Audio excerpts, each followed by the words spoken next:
Greetings, you're listening to the Prisoner's Dilemma Co-operative podcast, where Harry Potter fanfiction has genuinely changed our lives. I'm your co-host, Matt. I am your co-host, Nick. And I'm also your co-host, Nick, under an assumed name, that is Mike. And an assumed accent as well, wonderful. So, this is episode 3 of the Prisoner's Dilemma Co-operative podcast, and we would like to start it with some feedback, which, to look behind the curtain for a second, is pretty amazing, because we haven't actually released any episodes yet. This feedback is from one of my friends.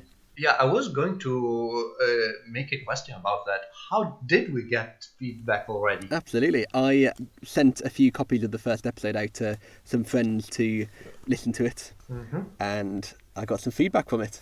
Amazing. Cool. By friends, do you mean patrons? No, dear reader. We don't have any patrons yet, but we hope to very soon. Hint. We don't even have a Patreon account set up yet. I don't know what I'm hinting towards, but yeah. Just send us money, you'll find us. Just put some money in an envelope and send it to us. But And if that's to us, maybe to give directly or something like that. yeah, absolutely. Or just give to Against Malaria Foundation, whatever. Yeah. So the feedback is, on episode 1, we had a brief touch on perfectionists and perfectionism. And I said the line, something along the lines of, I hate perfectionists. And my friend Hedda, thanks Hedda, pointed out to me that it can actually be quite difficult being a perfectionist. I had this idea in my mind of a perfectionist as just somebody who can just sit down and start working, and they don't stop working until everything's done and it's as good as it can possibly be. And that doesn't really happen. Being a perfectionist is as much a problem as can be as much of a problem as being a procrastinator like myself, in that you stress yourself out and you may not even start work because you don't know if it's going to be perfect yet or anything like that. So I think I would like to very strongly reframe my statement from episode 1 and say I hate perfectionism, which is actually the point of the blog post, that you shouldn't feel like you have to be perfect in everything. And my heart goes out to perfectionists who do live a sort of anxious or stress-filled life because of their perfectionism. Well, that is a good position to have, but on my own end, it strikes me a bit of the mindset of, I hate the sin, not the sinner.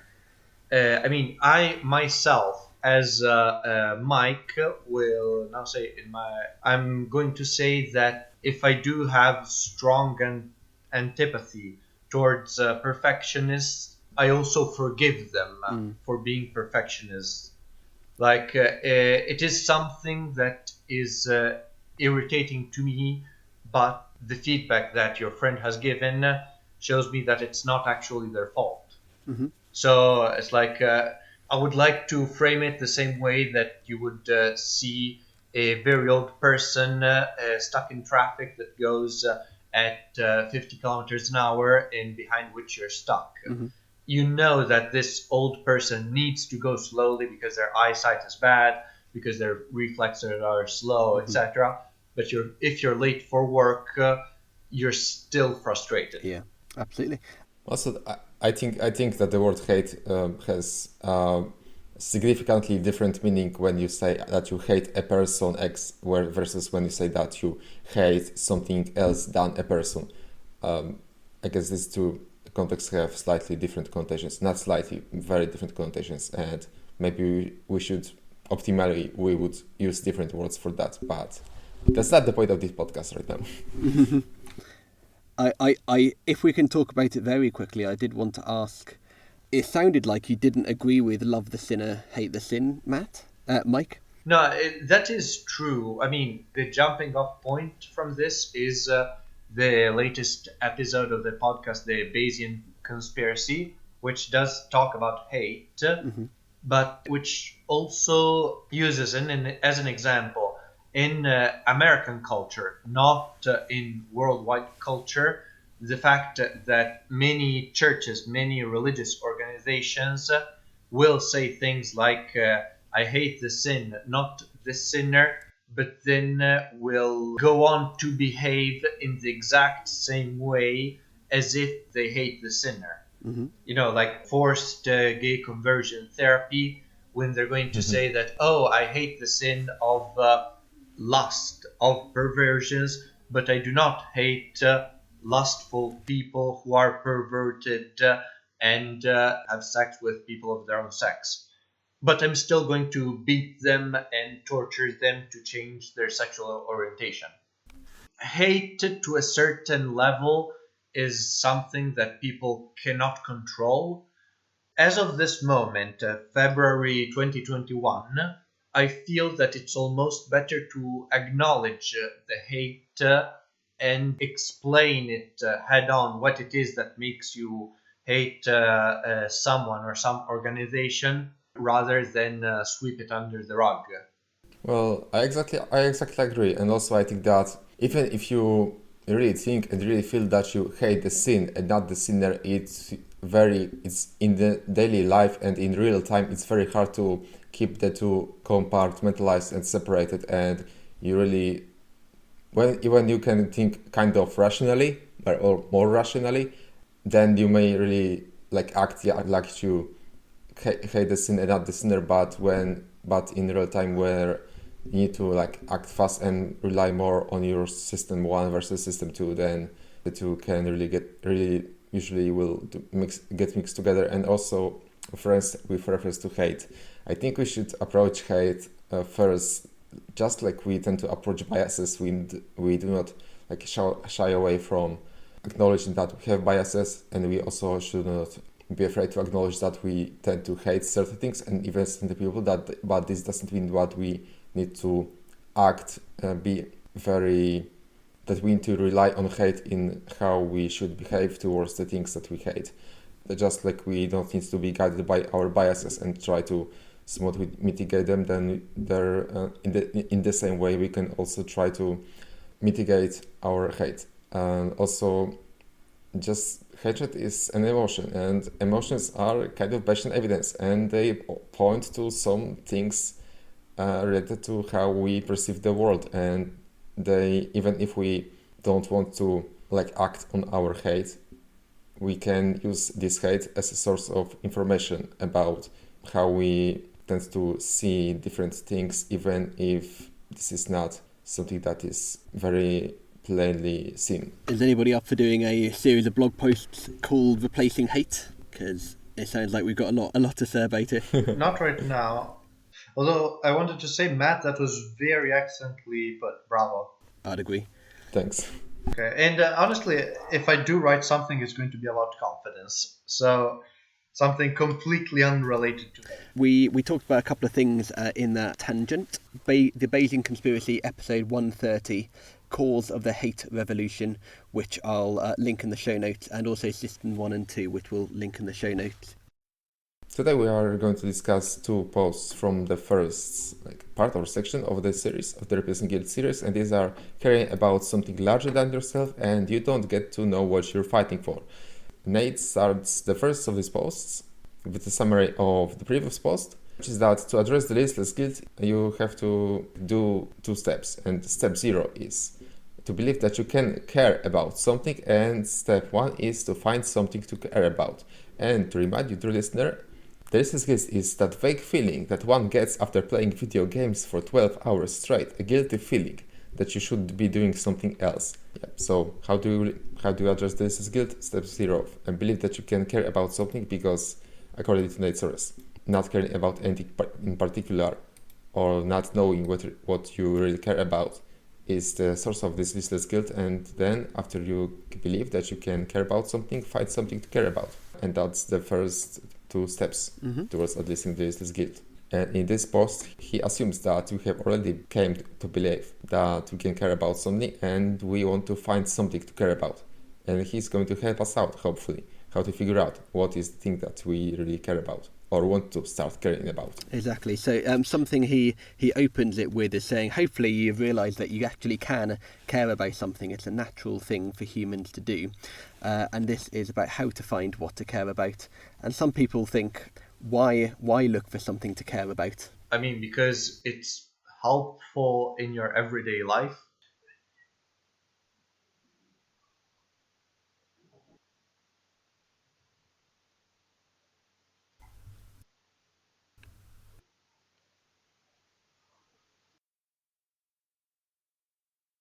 But it feels like people that are in a deep depression don't have things to care about, or they have the listless feeling that they should care about something but don't. I mean, somebody who's so depressed that they won't get out of bed in the morning to brush their teeth does have a fundamental failure of motivation. It's not their fault, but it is a fact of life for them. Yeah. Absolutely. Yeah, just we can maybe that's an oversimplification, but you can say that not caring about anything would be just having nothing to guide your life, and if there is something that motivates you to do anything, then you can say that you care about it in some way. So Nate sort of addresses this, that it's fairly easy to understand why people care about eating and sleeping and keeping themselves alive, but he finds people that say that they only care about their immediate friend group, and he has an example of a friend that they state that they only care about people he's close to, while simultaneously putting privacy concerns very high on his priority list, and everybody should care about this and everybody should be safe or have the safety that privacy gives you. The author's friend explains that he does care about the autonomy and freedom of people in general because of the pleasurable feeling this creates within him. He feels like he's doing a good thing. It was, of course, a selfish desire, and he only cared about the people close to him, which, if you've been following this series of blog posts, is exactly what they talk about in The Stamp Collector, where the stamp collector only apparently cares about stamps, but actually has a lot of other actions it takes in order to achieve high stamphood. High stampiness, something like that. High stampiness, that was Yes. it, thank you. Yes.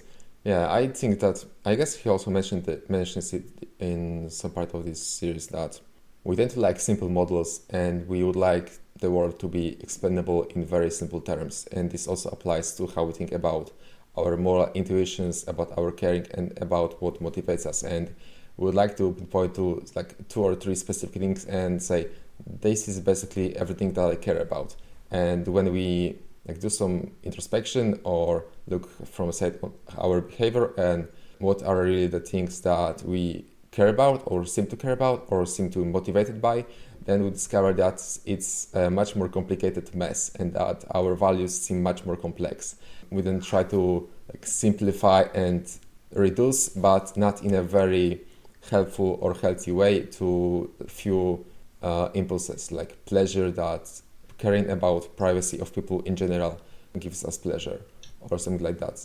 Yes, and this when we when we try to no, something that's been running through my mind is that part of the problem is that, like we were talking behind the curtain before we started recording this episode, there are different tiers of caring depending on how close something is to you. So you will care the most about your own child. Then you will care the second most about your family. Then you will care the third most about your city. Then your region. Then your state. And then the rest of the world. And so on. Yes. Yeah. But just because the amount of caring is very slight does not mean that it's there. While a lot of people I personally know, in fact, I'm going to go on a bit about this afterwards, after a certain level of sub-caring, automatically round it off to 0. So after the level of state, they subconsciously think, oh, the level of caring is so low that it's going to be 0. And in fact, I'm going to act as if people that I care so little about are my enemies. The reason I'm thinking about this is because of racist people that I know in my own life, like that I'm actually also friends with when we're not talking about politics or race. Yes. Well, I would say that race is entangled with politics, but yes. Anyway, these people who are actually my friends, when I've confront them about it, saying, listen, these people that you say, they're migrants, they're not immigrants or political refugees, they're migrants. They're going to come and sell drugs, they're going to come and steal our jobs, and so on. Aren't they humans as well? Isn't it also a good thing to house them and ideally find them careers in which they can help the state, society, and use them as raw fuel to bring forward our civilization? Will never give me answers that convince me. They're going to see, yes, it's admirable in theory, but you can't really do this in practice. Yes, but it's on them first to act as perfectly ideal, frictionless spheres of goodness before we treat them as regular people, and so on and so forth. And so there is that disconnect, that not taking your own ideals seriously, that I see going on. Yeah, I think something you said earlier in that that Nate has a point about is he draws a distinction between caring and feelings, and he's saying that in his own life he cares more about he feels for his friends because he has emotions about his friends and things like that, whereas it's harder to pull out the emotional response to reading about people on the other side of the world, but you can still care about them, and it's a useful distinction knowing that you have a difference between caring about people and having emotions about people, and not necessarily people like anything. Yeah, I mean, it's also an issue about probability, honestly, because if I donate $50 or €50 to the Against Malaria Foundation, yes, it's intellectually very probable that I will make the world slightly better, but it's not going to feel that way. So you have first, you have to be able to divorce your mind, yourself, from your emotions, and see things coldly almost. Absolutely, yeah. Yeah, and this divorcing of feeling and caring reminds me, I heard it once on an interview with Peter Singer. He's an advocate for reduction of animal suffering and so on, animal rights. And so what they asked him, the interviewer asked him whether he always loved animals and had any deep affection for them, and he said that not at all, that he couldn't care less about couldn't empathize less with animals, but that he just found that the way we treat animals very inconsistent with our expressed moral values, and that's what set him on the path of advocacy for animal rights. It's not that he empathizes with animals, it's not that he loves animals, it's just that he thinks that we should treat them with more respect or something like that. I didn't realise Peter Singer said that, because that's exactly how I feel as well. I just know that animal agriculture causes suffering, so I don't spend money to support it. But the moment that I'm with some friends and they have some meat or something they're going to throw away, I will jump straight in, because I don't have an emotional reaction to actually eating animals. I just know that I care about them, I just don't feel for them. Mm-hmm. Yeah, and also another example, it's an anecdote, I guess, about Ludwig Wittgenstein, or maybe it was Bertrand Russell. Yeah, I guess it was Bertrand Russell, actually, that at one point he realized that he doesn't have any more very deep and intense emotions towards his wife, and therefore he concluded that he doesn't actually love her. And you could say that this is also confusing very deep and passionate feelings for something maybe more confusing love, which is much broader and maybe more vague concept, which has a lot of different aspects, and reducing all the entire broad concept of love to just one aspect, which is this deep, passionate, romantic love. And in the same way, you could say that feeling and empathizing is one aspect of caring, but that all caring doesn't necessarily reduce to just feeling and empathizing, just like love doesn't. Yeah. And so Nate Soares actually kind of addressed this. I've quoted it word for word, that some people care about close friends and disapprove of any state of affairs in which I care more for some people due to a trivial coincidence of time and space. And he saying this is like, it's a conflict that like you care for you have feelings for your friends, but you know that you'd also have feelings for somebody on the other side of the world if you just live near them. And that's a conflict that I think Nate is sort of saying, that a lot of people feel that they know they should care about, or they know they should have feelings about people on the other side of the world, but they don't, and so they think they don't care. And actually, I think it's an incredible point he's making, that even if you don't have feelings for people on the other side of the world, you still care. Yeah, and I also think that a big factor that drives something that you could call moral progress is actually that we tend to value being self-consistent, and it's hard for us to make very rationally sounding reasons to care only about our immediate in-group and disregard completely the out-group if we think that they are basically the same kind of humans, that they are basically the same kind of minds, that they have the same capability of experiencing joy and suffering. And if we value self-consistency, then we think that we should apply the same moral standards to our immediate friends and family as to like the people on the other side of the world, even if they are much more remote from us. Absolutely, and you touched on something that I think is really important there, of consistency. That I could do a whole episode on consistency on my own, but I won't. I just think that if you ever find yourself, dear reader, I'm speaking directly to you as well, if you ever find yourself in a position where you feel like you have to act consistently, but that would not give you the outcome you wanted, or not, work well, then it's okay to not be consistent. I learnt this first in Influence, The Psychology of Persuasion by Robert B.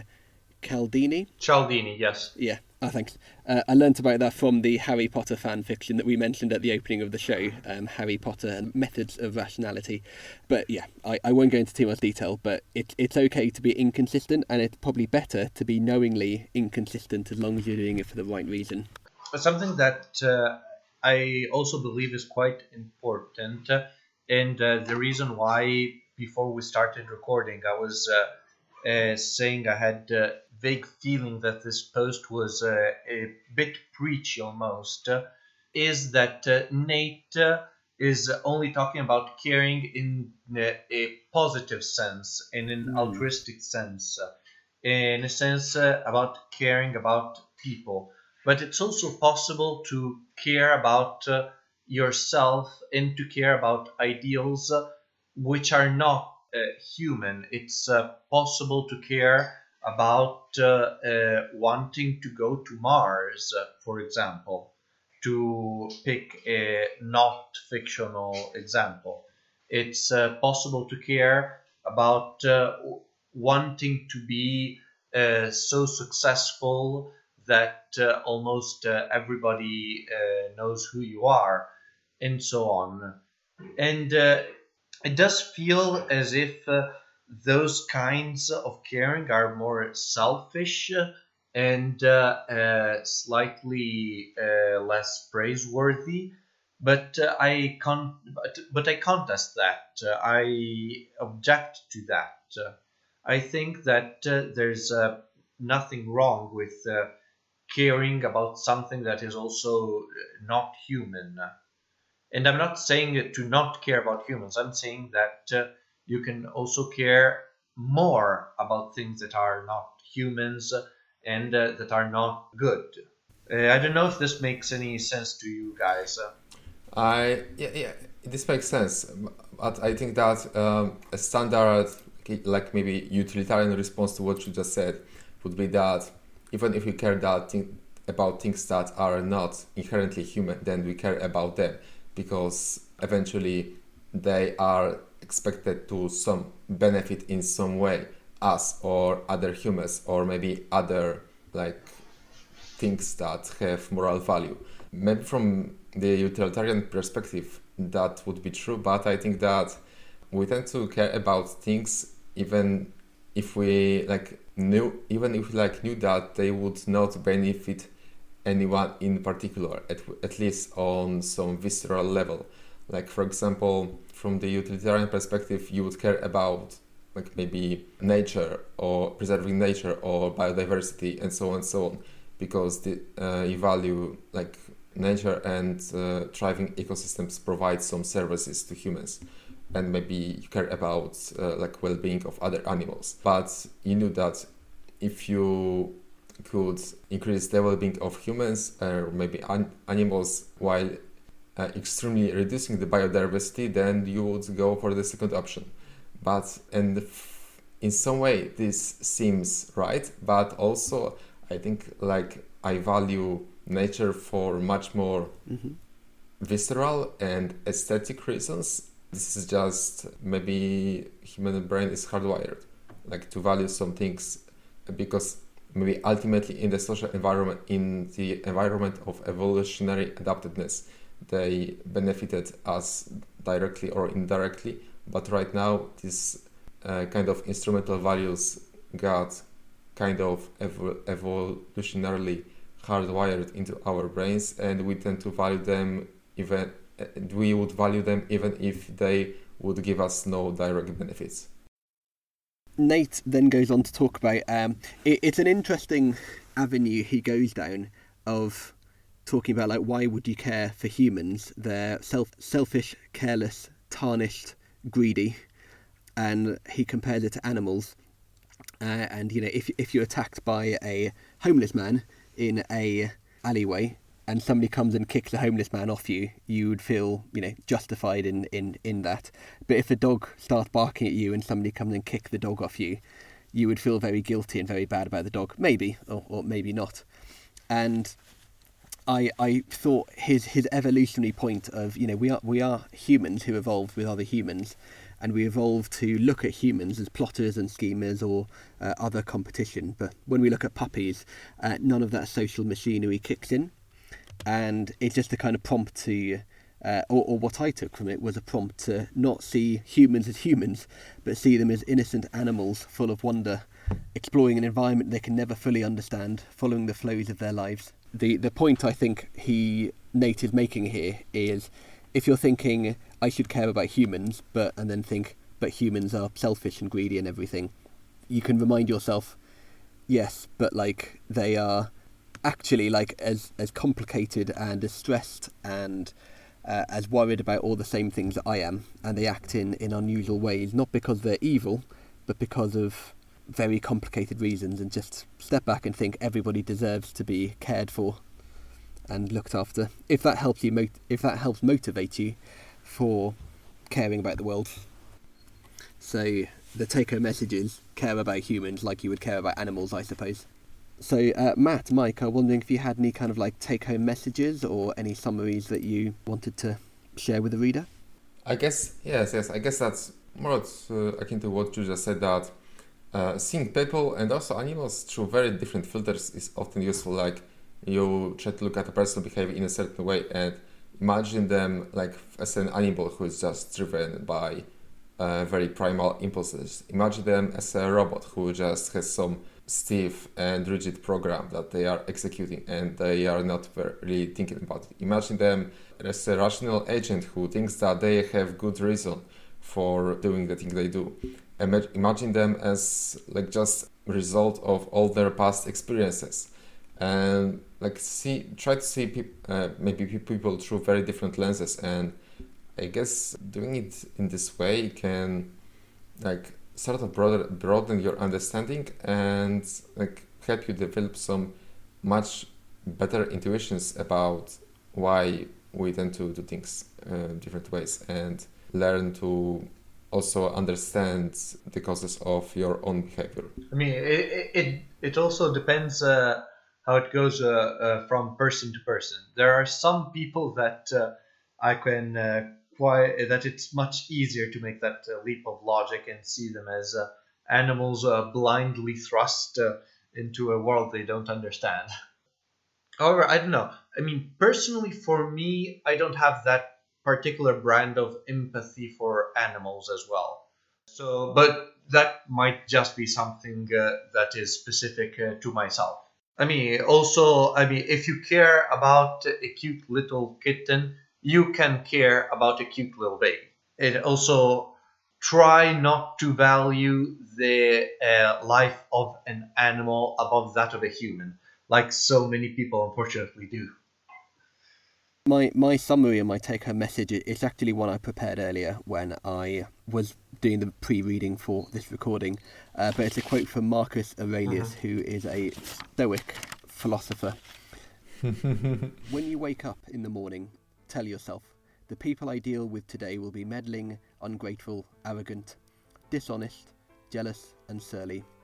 They are like this because they can't tell good from evil, but I have seen the beauty of good and the ugliness of evil, and have recognised that the wrongdoer has a nature related to my own, not of the same blood and birth, but of the same mind, and possessing a share of the divine, and so none of them can hurt me. No one can implicate me in ugliness, nor can I feel angry at my relative or hate him. We were born to work together, like feet, hands and eyes, like the two rows of teeth, upper and lower. To obstruct each other is unnatural. To feel anger at someone, to turn your back on him, these are unnatural. But I just like that. I think it ties in well of saying, yes, people are evil. People act in evil ways, but they only need a tiny push in the right direction and they will join you in the sun, and you have to work with them because it's the most natural thing in the world to work with other humans. Yes, I think so. And also, like I said earlier, don't be consistent. If you feel that you have to act consistent, but you feel a very negative feeling about it, then don't be consistent. I'm giving you permission to not be consistent in that situation. Okay. You don't get to know what you're fighting for. This is a post that, in my opinion, is subtle in its brilliance. Because I don't know about you, dear reader, but I've had, and I still have, a lot of problems realizing what exactly I should aspire towards, what exactly I should care the most about. But nobody on the internet and daily life actually has concrete ideas for how to go about finding out what it is that you're fighting for. And in fact, Nate himself says a number of my recent posts may have given you the impression that I know exactly what I'm fighting for. But he started the idea that it's not actually blameful, it's not actually shameful not knowing what you're fighting for, not having a great overarching ideal, but that it's something that you can work towards. At least that's what I got out of the post. Does that jive with your own experiences as well, my hosts? Yeah, I agree. And also this just reminded me about, I guess this was one of the first posts on Slate Star Context, where Scott Alexander said that this blog does not have a purpose, but it has an ethos. As if what he meant that he doesn't exactly know what is the purpose of this blog, but he sort of knows what he wants to do with it to achieve this goal, which isn't like very clearly specified. Sorry, Matt, what did you say there? It doesn't have a purpose, but it has a... Ethos. Ethos, yeah, cool, that's fine. ETHOS. Yeah, no. I think that's a good summary. I like his ethos as well, of what he's going for. I like... Yeah. It's a sort of philosophical point he makes at the start of saying that he's against a lot of stuff. He's against cancer and Alzheimer's and suffering, but it's unclear what he is for. And when he sort of forces himself to define what he's for, he's saying he's for, the betterment of humanity, or the reduction of suffering, but obviously being for the reduction of suffering is still being against suffering. But this is a common problem in a lot of organizations that are what I'm thinking of. And yeah, my brain is a bit on politics lately, but a lot of political parties are defined by what they're against, not by what they're for. A lot of organizations are defined by what they're against. One can say that certain multinational corporations try to present themselves as having ideals, but that is very suspect. In the media, a word that I frankly hate because it's so reductionist and because the media is not something that exists, is not something that has a coherent organization, does not shine a spotlight on organizations or people that are for something. There is always a pervasive feeling of what you're against. If it makes sense. Yes, this does make sense. I wonder where does it come from that we tend to give more attention to things that present themselves as being against something as opposed to being for something. But also, yes, I agree completely that we shouldn't try to define ourselves or like our social groups as being first and foremost against X, because in this way you condition your identity and sort of your reason for existence on the existence of this thing that you are against, and therefore you give yourself a motivation to maintain the existence of this thing that you are against, just to give yourself a reason for existence. Because once this thing disappears, once you are done fighting for it, then basically if you define yourself as an anti-communist first and foremost, and you defeat the communism, then after there is no communism, there is no reason to be an anti-communist, and your anti-communist party just has no more reason to exist and should basically dissolve. But of course it won't. They don't want to be, because every cult wants to be a cult, and every organization tries to preserve itself. They will try to find remnants of communism wherever they can, rationalize that they still exist. Or even just invent them out of whole cloth. Just remember the satanic panic of the early 90s, where Yes. cops and people were afraid of satanic cults that never existed. And regarding the first part of what you said, I think you're onto something, because I don't remember where the quote comes from, but good news is business going as usual.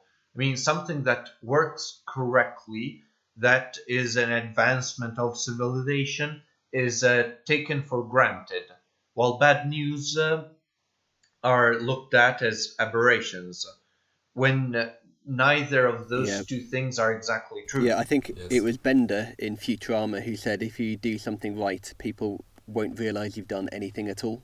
Yeah, yes. I mean, that's not the quote I was thinking of, but that quote still fits. Once you clean your dishes, then the other person with whom you're living no longer sees the dirty dishes. Mm-hmm.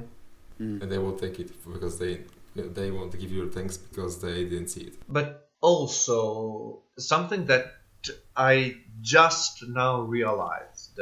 What if having a purpose is the default state of being? I'm thinking of the organization of Mensa, of which I am a member, which, at least in Italy, does propose itself as having quite a strong purpose, and which is actually working quite well in its purpose. It's a nice group to be a part of. And if you don't have a purpose, you start being anxious, you feel the lack of purpose, and you shift to being against things, because being against something is still its own purpose, but it's kind of a fake purpose. See, I think that where my problem with this entry comes, that it's almost a philosophical divide or distinction, that if you're for something, then it's a good and noble and a correct thing to do, but if you're against something, that doesn't count. Like, everybody who works in cancer research is against cancer, and we would all say that's a good thing. I have to say that this entry didn't really grab me in the way the other ones have. Well, they can't all be winners. Not if Nate, if you're listening to this, we really love it. It's not on my wavelength, perhaps. I guess the thing is that you could basically reframe any purpose as being against something and as being for something. Like, somebody who works in cancer research is against cancer, like against humans dying from cancer, but also he is like for better understanding of cancer and for extending human lifespan, which would be shortened otherwise due to cancer, and for like relieving them of suffering. But I guess there is something more subtle about this distinction about being for something and against something, but I'm not quite sure how to phrase it explicitly. Yeah, I just think it's an almost arbitrary distinction between being for life extension or being against cancer when you work as a cancer researcher. I can imagine that there's something very like insightful and noble if you are for something rather than against something. But what Nate says in the second half of this post is about it's difficult to come up with like good, honest, comprehensive reasons why you do things, because we're using flawed software on flawed hardware in our brains. You know, we had brains that evolved to eat, like really enjoy salt and fat and sex. And yeah, we like bright colors because fruits have bright colors. That's exactly. Kind of thing. If you like painting because you like bright colours, well, you're only doing that because of fruit, and you can be for painting, but for the wrong evolutionary reasons, which I think is an element of what Nate is saying here. I guess think about being for something or against something could be rephrased as just how you view your purpose in doing something. Do you view it as that you are striving to just eliminate something because you kind of hate it, or are you trying to add something to this world and to make it better in some way? I mean, I'm thinking you can also be against racism, but that can also be framed as I want people with my own skin color to be able to walk outside in the street without being afraid of police. Yeah. Yeah, I think that Martin... For equality. Yeah, I think that, for example, Martin Luther King was maybe presenting himself much more than just against racism, more like for equality and for living, and for people from different ethnic backgrounds living with, like, enjoying the same basic set of human rights. His agenda was much more positive in this way. He was for something rather than against something. So anyway, yeah, the takeaway is that finding your own purpose is a work in progress. I mean, it's something, for my own personal life, it feels as if it's something that builds on itself every day. Yeah. If I can steal that as my take-home message, Mike, yeah, I think that's a really good summary of it. It actually, just you saying that puts a lot of things into perspective of, you know, the life goal I had when I was 20 is different to the one I had at 25 and is different to the one I have now. You're more than welcome to steal from me, Nick. Yeah, okay, so this is your host, Nick, who has come up with this originally, saying your life purpose is a work in progress. Trademark, patent pending, copyright. Nobody else said it for me. All right, I await the retroactive lawsuit for having said before you did something that you came up with. Oh no, it's fine. I'll just cut you out in the recording. Okay, but you know, Oh no, you have a recording as well. It would be a baller move if you actually did edit yourself in before me, but like in a really blatant way. Okay, no, that's actually what's happening. I'm gonna get like a record scratch sound effect or something like that, Yeah, that'll be good. All right. There is actually. Oh, and Matt, did you have any kind of finishing things? No, I just said everything I wanted to say, I guess. All right. And Nate ends the entry here with a comic. Two apparently heterosexual lovers are separated, and the man has a single clue to find his lady. Through trials and growth, he finds her, only to find he doesn't actually want her now he's found her. He has become the best version of himself, and he can now live his life, even though he was originally for saving the woman. And I read that comic and I did some Googling, and there's actually a 4chan green text, which I'll put the entire quote in the show notes. But it's talking about somebody who he has a very superficial change in his life, and it suddenly like snowballs, and it becomes this like feeling he has to live better, rethink who I am, and get his shit together and hit your goals and dreams. And it's just weird to find like something almost inspiring and so well lived in a 4chan post. I mean, that's amazing, but I already knew that from the depths of 4chan something good has come out, and it's actually okay. This has nothing to do with anything, but a dating sim about going out with crippled girls, Katawa Shoujo, and it's a very good game that you just have to marvel at its origins, and it's actually good. So this does not surprise me entirely, but still, it is still amazing. Yeah, the comic itself felt very, very predictable, but that was kind of its strength. By having the story reduced to its most stereotypical tropey elements, it just encapsulated everything that the green text tried to teach. It was a good summary, yeah. Yeah, I'm not saying it's entirely good, but yeah. That's fine. So, the next week we are going to be discussing the 3 blog posts. Should consider harmful, not because you should, and your shoulds are not a duty. Got something to say? Come chat with us somewhere or email us at prisonersdilemma@cooperators.gmail.com. That's all one word with no punctuation other than the @ and .com. Do we have anything ridiculous we want to try and say at the same time? Nothing comes to mind. Our thanks go to Nate Soares, who wrote the original series of blog posts. Jilinka Truda, who turned them into a podcast. The hosts of the Bayesian Conspiracy podcast, who have recommended this series. And thousands of other units of help that they have provided. And finally, thank you to the Council of the Guild of Servants, who encouraged us to produce this podcast.